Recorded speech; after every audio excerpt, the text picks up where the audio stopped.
अधिष्ठाता महोदया, सर्वप्रथम एसआईआर क्या है, इसका मतलब क्या है? इसका सीधा सीधा मतलब है कि विशेष गहन पुनरीक्षण मतदाता सूची का। यही सही है कि पूर्व में भी एसआईआर होता आया। सर्वप्रथम हमारे लोकतांत्रिक इतिहास की शुरुआत 1952 में हुई। इसके लिए प्रथम एसआईआर 1952 में हुआ, 1957 में, 1961 में, 1965 से 1966 तक, 1983 से 1984 तक, 1987 से 1989 तक, 1992 से 93-94 तक और 2002 से 2003 और 2004 तक।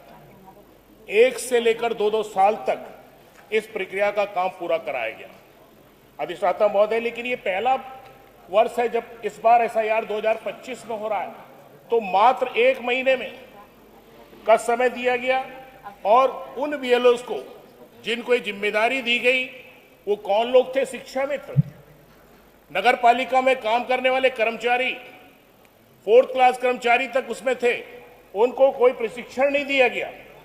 और माननीय अधिष्ठाता महोदय, इसका काम था कि घर घर जाकर के सत्यापन करना।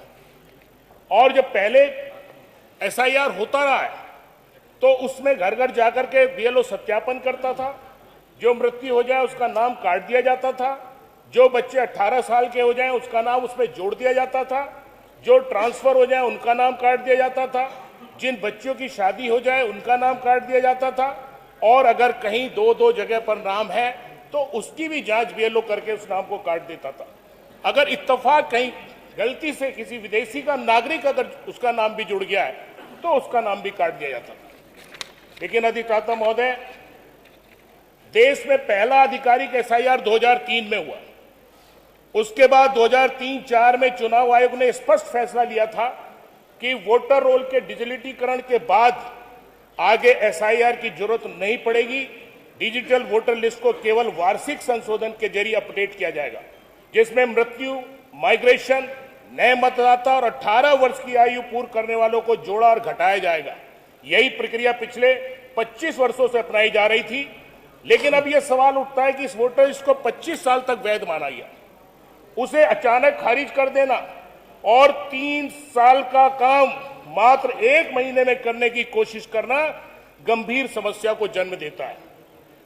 उनको जब ट्रेनिंग नहीं दी गई, इसी दबाव में कई बूथ लेवल बीएलओज तनाव में आए, कुछ को हार्ट अटैक हो गया, कुछ ने आत्महत्या कर ली। इसी क्रम में मेरी विधानसभा क्षेत्र नगीना जनपद बिजनौर में मेरे बूथ नंबर 112 गांव भरेकी के एक शिक्षा मित्र की टेंशन की वजह से वो मोटरसाइकिल से रात को आ रहा था और अचानक उसकी मोटरसाइकिल फिसल गई और उसकी डेथ हो गई। ये तत्कालीन घटना है। इसी तरह आपसे ये भी कहना चाहता हूं कि एक हार्ट अटैक या एक आत्महत्या ही चुनाव आयोग, सरकार और सुप्रीम कोर्ट को झकोड़ कर रख देना चाहिए था।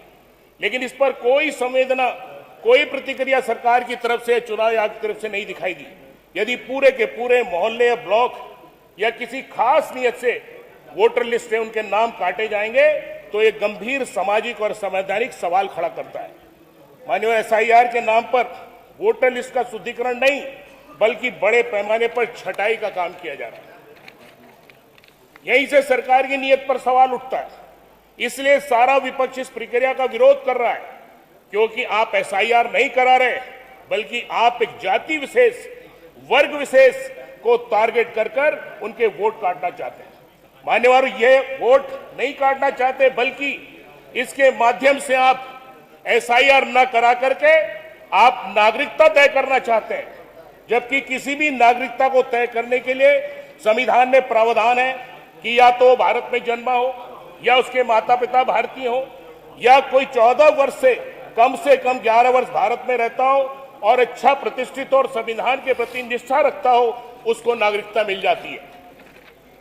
मान्यवर, नागरिकता साबित करने के लिए जन्म प्रमाण पत्र, पासपोर्ट, भूमि रिकॉर्ड, शिक्षा प्रमाण पत्र आदि दस्तावेज की जरूरत पड़ती है और यही सारे पेपर आप वोटर के लिए, वोट मंगवाने के लिए मांग रहे हैं। तो मान्यवर ये एसआईआर कहां पर है?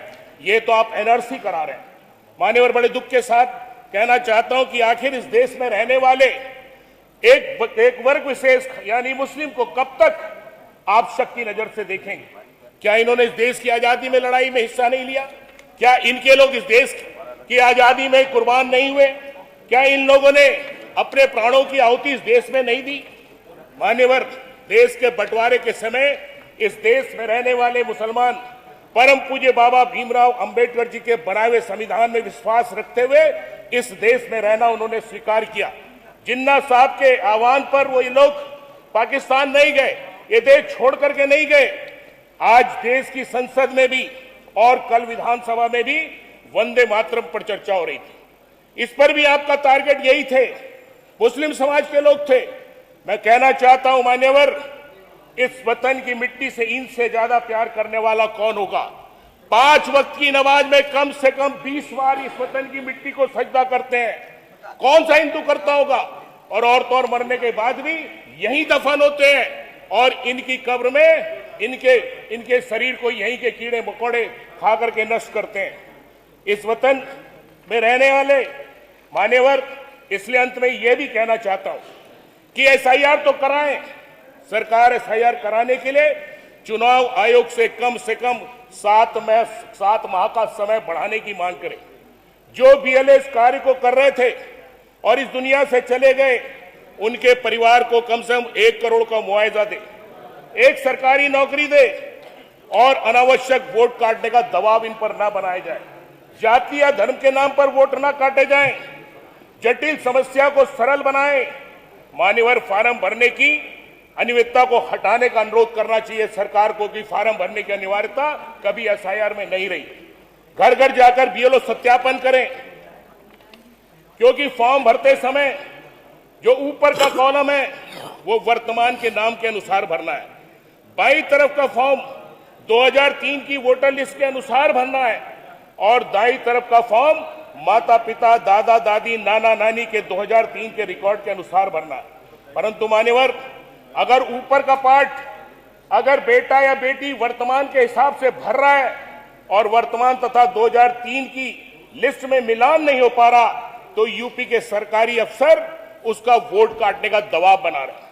अगर कोई व्यक्ति दिल्ली, गोवा, बंबई या अपने क्षेत्र से अलग रहकर कहीं कारोबार कर रहा है, कहीं विदेश में है, तो उसका फार्म उसके घर वाले भर सकते हैं, लेकिन उसका भी वोट काटने का दबाव बनाया जा रहा है। यूपी सरकार के अफसरों ने बीएलओ पर यह दबाव बनाया कि अगर किसी ने पहले और दूसरे विकल्प में सही फॉर्म भरा है तो उसको तीसरे विकल्प के रूप में सबमिट किया जाए, जिससे कि ज्यादा से ज्यादा नोटिस आए और नोटिस आने के बाद उनके वोट काट दिए जाए। माने ये भी कहना चाहता हूं कि फॉर्म 6 जो नए वोट बनवाए जाएंगे, उसमें कहीं भी कोई उम्र का दस्तावेज की जरूरत नहीं पड़ती थी। माँ बाप का केवल एक डिक्लेरेशन सर्टिफिकेट उसमें लग जाता था कि मेरा बेटा आज 18 साल का पूर्ण हो गया है, उसका फॉर्म 6 भर जाता था। लेकिन आज की तारीख में फॉर्म 6 भरने के लिए एक एफिडेविट अनिवार्य कर दिया गया और एक एफिडेविट बनवाने के लिए कम से कम 600 रुपए का खर्च आता है। उसको फोटो भी खिंचाने, एक गरीब आदमी एक वोट बनवाने के लिए 1000 रुपए खर्च